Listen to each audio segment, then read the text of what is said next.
Welcome to my YouTube channel, where history's most captivating stories come to life. Imagine two titans of history, locked in a brutal, elegant dance of warfare, honor, and destiny. One, a lion-hearted king from England.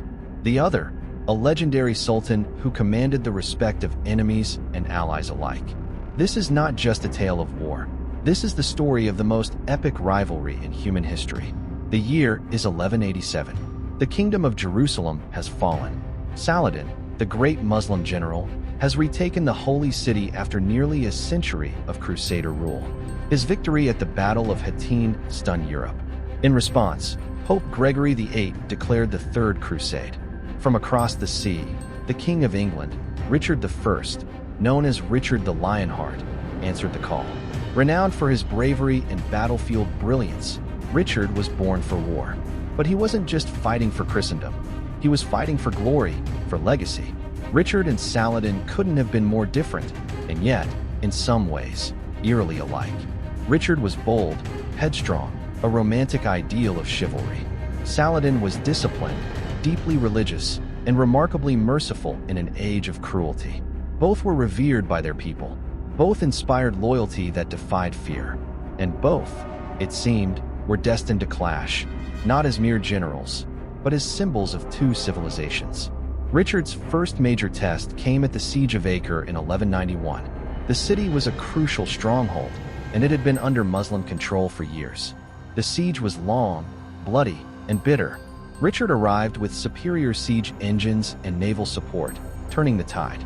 After months of battle, Acre fell, but the victory came at a horrific price. Richard ordered the execution of 2,700 Muslim prisoners. Saladin responded with ferocity, raiding supply lines and harassing Crusader forces. The rivalry had turned personal. Though both leaders sought open battle, they also respected each other's prowess. Richard was a master of swift strikes. Saladin preferred patience, attrition, and exploiting terrain. The Battle of Arsuf in September 1191 became one of the most iconic clashes. Saladin's forces ambushed Richard's army, but Richard, against all odds, regrouped and led a devastating counterattack. The Crusaders prevailed, but Saladin's army survived.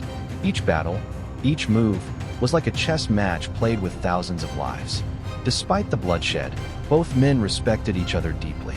Saladin once sent a physician to tend to Richard when he was ill.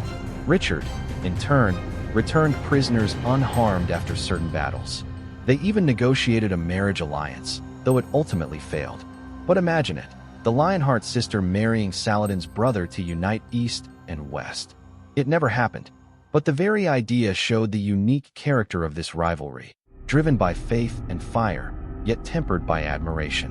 By 1192, both sides were exhausted. After 3 years of brutal campaigning, neither had fully won. Jerusalem remained under Saladin's control, but Richard secured key coastal cities and negotiated a truce. The Treaty of Jaffa allowed Christian pilgrims to enter Jerusalem freely. The Third Crusade ended not in conquest, but in compromise, an uneasy peace between titans. Richard returned to Europe, never to set foot in the Holy Land again. Saladin died a year later, his empire shaken but intact. Their rivalry didn't end with their deaths. It echoed through centuries of East and West relations. Richard became the archetype of the Crusader king, brave, flawed, and unforgettable. Saladin became a symbol of noble resistance, honor, and unity. Though they fought on opposite sides, history remembers them both as men of unmatched valor. And in the end, perhaps their greatest triumph was not a battlefield victory, but the mutual respect they carved into the chronicles of time. If you like this video, please like, share, and subscribe for more captivating stories from history.